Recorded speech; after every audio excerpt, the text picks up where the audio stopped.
El fet que faci temps que jo no vegi canals de televisió tradicionals segurament influeix en la meva opinió de que els canals de televisió tradicionals estan majoritàriament condemnats a morir.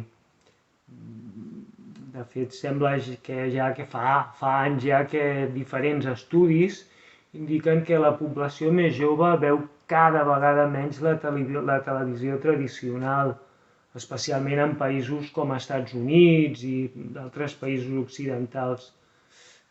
Potser aquesta tendència no estigui tan marcada encara a la resta del món, però jo estic convençut de que tard o d'hora arribarà. Amb aquest primer capítol, aquesta comparativa, no he inclòs YouTube, perquè YouTube no té gairebé contingut de ficció i he decidit aquest primer episodi tan sols incloure les 4 grans plataformes de vídeo streaming que no només agreguen contingut d'altres productores, sinó que també produeixen el seu propi contingut. Rolling! Sound speed. Camera speed. 2. Awesome. Take 2. Mark. Set up. Set. And action! Netflix és òbviament el pioner i goril·la de 800 quilos quan es tracta de plataformes de vídeo streaming.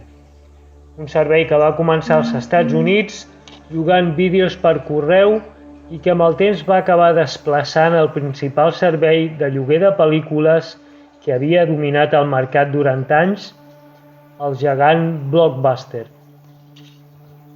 Netflix ha sabut adaptar-se als temps i d'un eficient sistema de lloguer de pel·lícules per correu ha passat a crear una gegantina plataforma de vídeo streaming que no només emet contingut d'altres productores, sinó que produeix també el seu propi contingut, amb grans èxits com House of Cards, produïda per David Fincher, i el també excel·lent actor Kevin Spacey.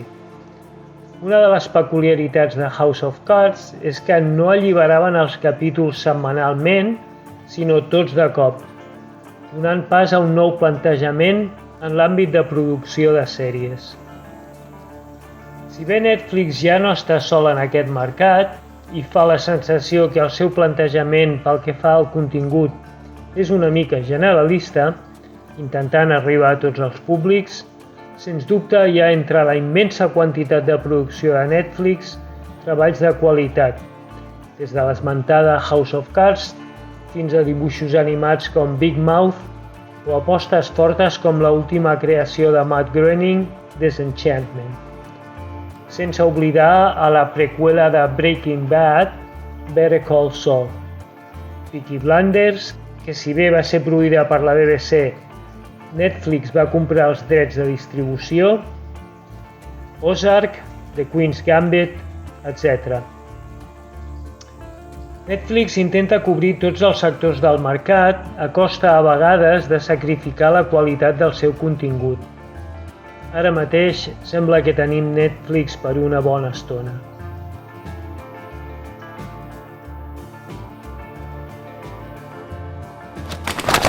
Amazon Prime és un dels New Kids on the Block. Sense cap mena d'experiència en aquest sector, els de Jeff Bezos no són dels que s'acovardeixen davant els nous reptes. Amb un voluminós compte corrent, Amazon ha creat una plataforma de vídeo streaming complementària al seu servei de venda online i recolzant-se a la seva plataforma d'informàtica en el núvol, AUS. Al marge d'afegir contingut d'altres productores de gran qualitat, amb pel·lícules i sèries de gran èxit com Dos homes i mig, Seinfeld o Big Bang Theory, Amazon va decidir posar tota la carn a la graella i produir el seu propi contingut amb sèries ja clàssiques com The Man in the High Castle, basada en una novel·la del famós escriptor de ciència-ficció Philip K. Dick, escriptor entre d'altres de Blade Runner, Total Recall, Minority Report, etc. I produïda pel mateix Ridley Scott, que va ser promocionada amb una campanya massiva arribant a cobrir Nova York de símbols nazis. Altres produccions destacades d'Amazon inclouen American Gods, The Boys, Jack Ryan, etc. Així mateix, Amazon ha arribat a acords amb altres plataformes tradicionals com CBS, Paramount, MGM, Stats, etc., augmentant la seva ja de per si enorme oferta. Cal dir que no tot el contingut d'aquests canals és gratuït i depenent de la pel·lícula o sèrie cal pagar o bé mitjançant un lloguer o bé mitjançant una segona subscripció al subcanal en qüestió. En fi, la combinació de gran contingut a nivell tant de quantitat com de qualitat i el fet de que la subscripció del servei Prime de la seva botiga online inclogui la subscripció a la seva plataforma de vídeo fa d'aquest servei una opció gairebé obligada i que en cas de que no estiguis subscrit t'ho aconsello ferventment. Aquí et deixo el meu enllaç d'afiliat en cas de que vulguis aprofitar aquesta oferta. HBO són les inicials de Home Box Office, una de les empreses pioneres als Estats Units de la televisió per cable. Amb un creixement progressiu a través dels anys 70 i 80, emetent contingut de diverses productores i també esports en directe, als 90 va adquirir una reputació de produir contingut de qualitat i una mica irreverent. Després de diversos intercanvis d'accions amb grans empreses com Time i Warner, el grup sencer Time Warner va acabar sent adquirit per l'empresa de telecomunicacions AT&T el 2016.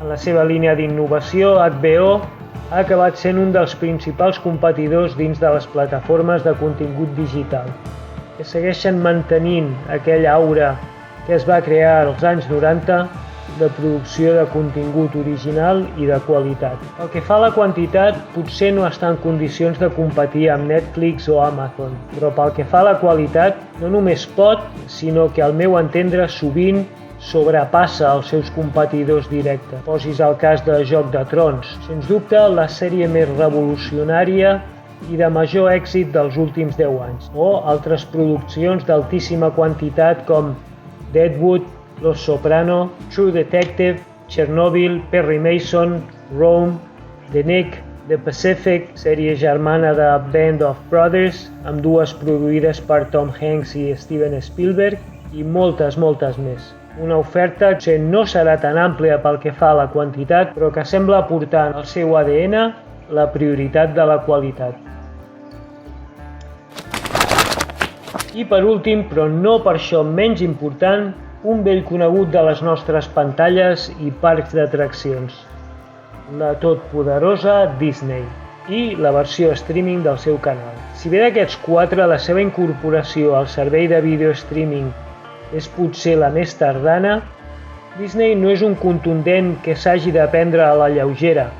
Els seus gairebé 100 anys d'història, va ser fundada el 1923, dedicats a l'entreteniment, i la seva gens menyspreable compte corrent els col·loquen en una posició envejable.